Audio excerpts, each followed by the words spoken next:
It is an absolutely beautiful morning here in Costa Rica, over 1,000 miles from back home in South Florida, and we're heading out to chase the one fish that's eluded me for years. You might know them as ahi, the kind you see in restaurants and grocery stores. It's incredible to eat, expensive, and next to impossible to farm raise. But what you might not know is that these fish can swim over 50 miles an hour, dive over 3,000 feet deep, and grow to over 400 pounds, making them a true challenge to land on rod and reel, and no easy feat to shoot with a spear.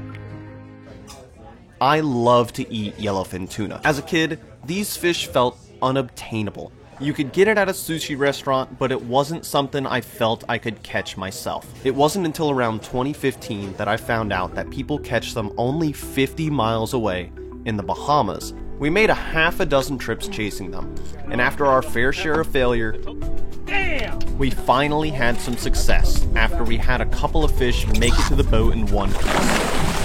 Hold them!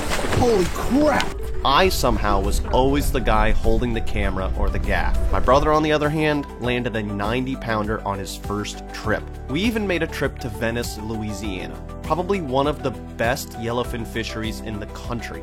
And once again, Justin landed a fish bigger than him, while I couldn't even get a small one to the boat. So you can imagine that when our friends Julie and Lewis offered a last-minute invitation to chase these fish down in Costa Rica, I booked flights that same day. And this time, the goal isn't just to catch one, it's to shoot one with a spear gun. We flew in on the cheapest flights we could find, landed around 1 in the morning, and had a 5-hour layover before our domestic flight. We slept on the floor of an airport in a country we had never even been to.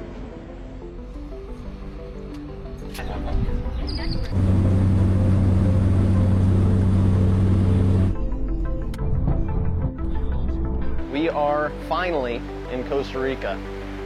Took us about 12 hours of travel, had 2 flights and a pretty long drive, but we finally made it. We met up with our friends Julie and Lewis. We're gonna watch the sunset here and we'll up and at 'em bright and early tomorrow morning.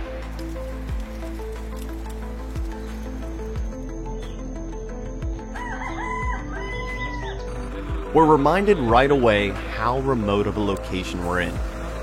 You have to love the simplicity of their boat ramp. No trailers, docks, or parking lots, just a guy with a tractor and a beach. The boat we're on was handmade just down the street from this beach. It's a traditional Hanga-style hull that's known for being super versatile and, of course, powered by a Yamaha. Like I mentioned earlier, yellowfin are next to impossible to farm raise, which means that every piece of ahi you've ever had, whether it's at a fancy sushi spot or pre-packed at the grocery store, it all had to be caught in the wild. And with how much the world loves tuna, that's a lot of fish. The way most of it gets caught is with massive nets, big enough to scoop up entire schools at once. But those nets don't just catch tuna. They catch sharks, dolphins, sea turtles, basically anything that's swimming nearby. And that's one of the reasons I love spearfishing. There's absolutely no bycatch. You only take exactly what you aim your gun at, if you're lucky enough to hit it. So there we are in the middle of the ocean. You might think the ocean down here is just teeming with life, but for the most part, it's actually pretty empty. Fish don't spread out evenly. They're usually concentrated in small areas. It's just a matter of finding them. These pockets of life usually form around natural upwellings, colliding currents, or anywhere 2 bodies of water meet. But the one thing that really dictates where the life is bait. Bait attracts predators. In the ocean, everything is looking for a meal. The predators push the bait towards the surface, the only natural wall they can use to corner the fish in the open ocean. With all of that food stacked up near the surface, birds gather from miles around looking for easy calories. In Costa Rica, the key to finding tuna is simple. Find the birds and find the dolphins. You see the bird? And sure enough, it's not long before we come across a massive pod of dolphins with tuna jumping all around. But then our guide Michael spots something even rarer than yellowfin. Julie and Lewis, who have been here for a month, say it's the first time they've seen them. And as bad as I want to get in the water where the tuna are, we just have to check this out.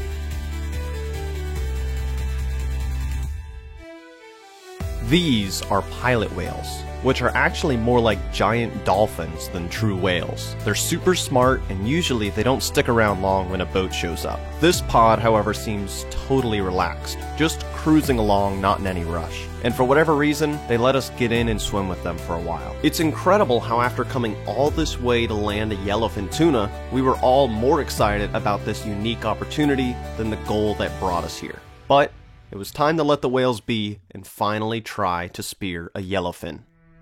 There were dolphins all over the place, and Michael said that to target the tuna, you need to get in front of the dolphins, jump in the water, then dive just after they pass. Apparently, the tuna swim just behind the dolphins, following them to the bait. Michael positions the boat in front of a big pond of dolphins, and we jump in the water. I take one final breath, inhale as deeply as I can, hold my breath, and drop beneath the surface. Freediving is all about staying calm and relaxed, but spearfishing is about timing.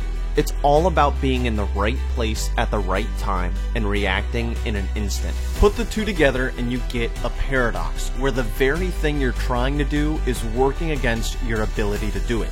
The more you want it, the harder it is. And this drop is no exception. A pod of dolphins glides by, curious more than anything. They slow down to check me out. But when the dolphins slow down, any tuna that might have been trailing behind them peel off entirely. That means my only shot is if the dolphins keep pushing forward, or if I can hold my breath long enough. Then, in the distance, I catch a glimpse of a yellowfin tuna. I start to kick towards it, just a few kicks, but it's clear I'm not gonna make it. The fish glides away effortlessly, not spooked, just gone. I scan again, still hopeful, but at this point my lungs are burning for air and I decide I have to head for the surface.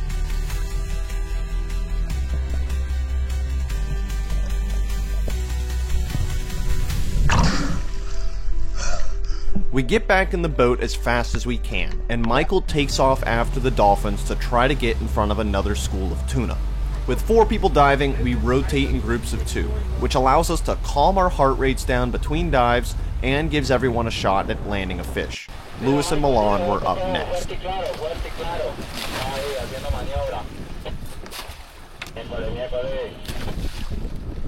Lewis times his dive just right and lands right in a big school of tuna. Despite having a pretty powerful spear gun, the range really isn't all that far, and being able to judge if a fish is close enough is a challenge in clear blue water. Lewis tries to close the distance to the fish, but the tuna pick up on this motion and they turn to swim away from him. To get close enough to these fish, they need to want to swim to you, because there's no way that you can outswim them. What's incredible is that on the same drop, only on the other side of the boat, Milan doesn't even see a tuna. It really is all about being in the right place at the right time. Only a few feet can make or break a dive. We get back in the boat, Michael resets on the tuna, and Julie and I hop in the water. Julie spots a few nice sized tuna, but she sees one fish that's bigger than the rest beneath them. She kicks deeper to try to intercept the fish, lines up on the tuna, and pulls the trigger. But she misses her mark, and the tuna just keeps swimming. It's Lewis's turn again, and this time he dives right into the middle of a huge pod of dolphins. But as he looks off into the blue, he spots a big tuna swimming right to him. As the fish gets closer, he lines up his gun and pulls the trigger. The shot lands, but it hits a bit high, and before he makes it to the surface, the shot pulls. Just as I looked up, they were just getting past me, swimming right to Lewis. I watched them nail it. But he hit it, from what I saw, it was high. Damn. I saw the slim tip and it didn't have much meat. For every dive we take, it takes about 25 minutes to get back in the boat, coil up the lines, find the birds and dolphins again, position the boat in front of them without pushing the tuna down, then hop back in the water. There are other boats with people fishing all around us, which is also pushing the fish down. We know that we don't have too many more opportunities before it's time to head home for the day. This added pressure and the pure adrenaline of chasing these fish only shortens our dive times, making things even more difficult. it's my turn, and I try my best to remain calm to maximize my time underwater. On my last drop, I had dove a bit early, so I take a second to take a couple of deep breaths rather than diving as soon as I get in the water. I watched as Julie started her dive, then decided that I better get down there. I was only down about 15 or 20 feet when I start to see the school of tuna from the top of my mast. I turn my body to get ready for the shot, when this fish gives me a perfect broadside.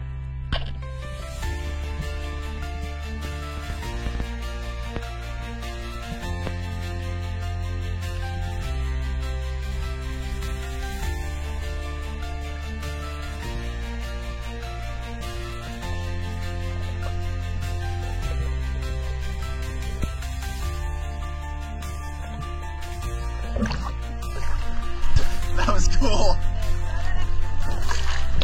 That was freaking cool. Dropped us right on him, huh? I was beyond excited, but the fish wasn't in the boat yet.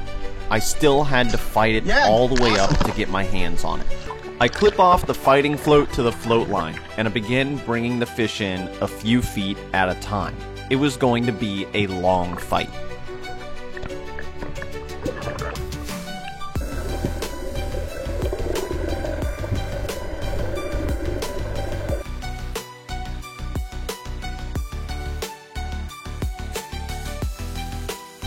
As the fish gets close to the surface, we can't tell if the shot is going to hold, so Julie takes a drop and tries to put a second shot in the fish. She takes her time, careful not to damage any of the meat on the fish, and puts a great shot through the gills of the fish. With 2 shots in the fish, we're confident that we're going to land it, but that doesn't mean that the fight is over. With 2 lines attached, there's more of a risk of getting tangled in the line. Even with 2 spears in its body, this 60-pound yellowfin is not something you want to be tied to in open water, so we take special care not to get tangled in the line. The fish is only a few feet away, and I prepare my knife to brain it. Nobody wants an animal to suffer, and while I'm thankful for this fish, I want to brain it as soon as possible to limit its suffering and preserve the quality of the meat. As soon as the fish is dispatched, I bleed it to get the blood out of its body, ensuring that the fish tastes as good as possible. While it's not necessarily for the faint of heart, braining and bleeding your catch is the best thing you can do to give it a painless death and ensure that the quality of the meat is as good as possible.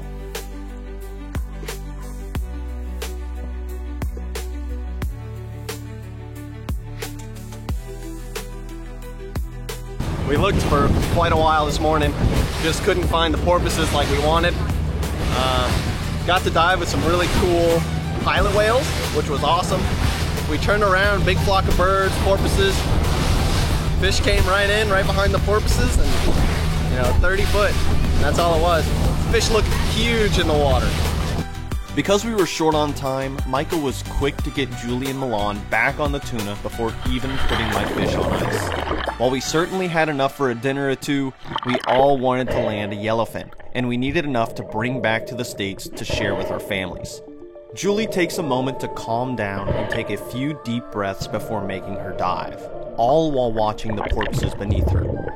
As she swims down, she spots the school of tuna almost immediately and starts to close the distance on one of the nicer fish. As she just gets within range, the fish starts to turn away and Julie shoots, but just barely misses the tuna. After filming a handful of dives, it was my turn to pick up the gun again for what would be the last dive of the day. We still had a few days left in Costa Rica, and having landed my first yellowfin earlier in the day, all of that pressure to land one of these fish had just melted off. I could feel I was much calmer in the water, and on this dive, all of the urgency was gone, so I took my time breathing up.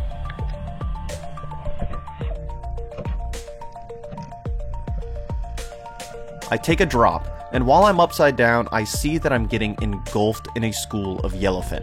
I stop my dive, rotate towards the fish, and start to close the distance, but the fish pick up on this and swim in the complete other direction. Sometimes, when you want something, simply chasing after it isn't the best way to get it. Sometimes you need to let whatever it is come to you. And just as the big school of tuna swam out of sight, out of the blue, this big yellowfin swims right up to me in slow motion. I slowly position myself for a shot and pull the trigger. And the fish rolls. I had hit the fish directly in the spine, immobilizing it almost entirely, which is the absolute best case scenario when spearfishing, as the fish suffers as little as possible and it makes the meat taste much better. And just then, Lewis puts in the fastest second shot I've ever seen, absolutely ensuring that this fish was coming home for dinner.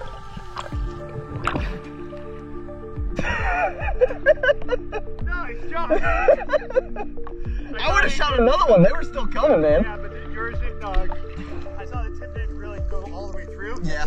So I was like, I got a second shot. We both shot the same fish. I start to bring up the fish and prepare my knife to brain it. While the shot in the spine immobilized the fish, it's still best to brain it to ensure that it suffers as little as possible. This is followed by bleeding the fish to get the best possible quality of meat.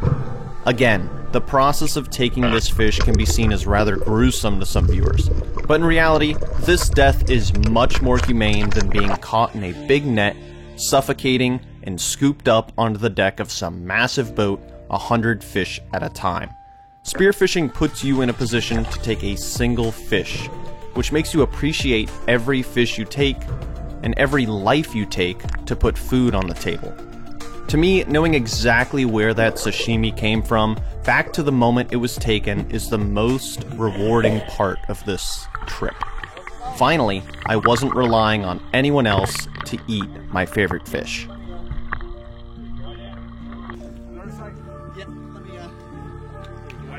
Oh, that's a nice one. Woo! Yeah. It's 100 pounds. As I'm diving straight down, I can see them, so I flip, and they're too far gone at that point.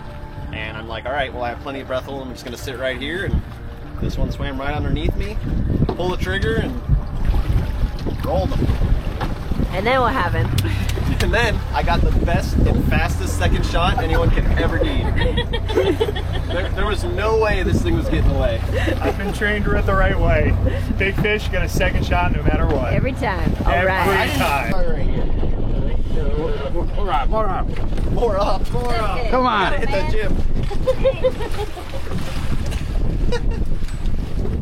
There you go. We got the fish on ice and headed in for the day. I couldn't wait to finally try yellowfin tuna that I had landed myself. Just like we started the day, we bring the boat ashore by simply driving it up onto the beach. Our captain has to time the beaching with the waves, but today the ocean is calm, making for an easy job. There's something really cool about how simple everything is here. No marinas, boat ramp, or chaos at the dock, just a beach, a boat, and a tractor. We rinsed off the dive gear and finally sat down to eat. Tuna tataki with chimichurri sauce and some fresh tuna rolls. I don't know if it was because this was the first yellowfin I'd ever landed myself, or if we were just completely starved after a full day of diving, but either way, it was easily one of the best meals I've ever had. After dinner, we ran down to the beach to catch the sunset. I had gone into the day with low expectations, honestly just hoping to see a single yellowfin. But Costa Rica completely blew me away. And the wildest part is that this was only day one.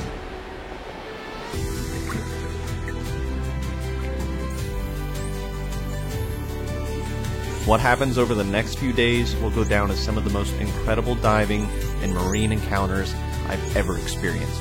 Thank you all so much for watching. Be sure to hit subscribe. You are not going to want to miss day 2 and 3 of this incredible Costa Rica trip.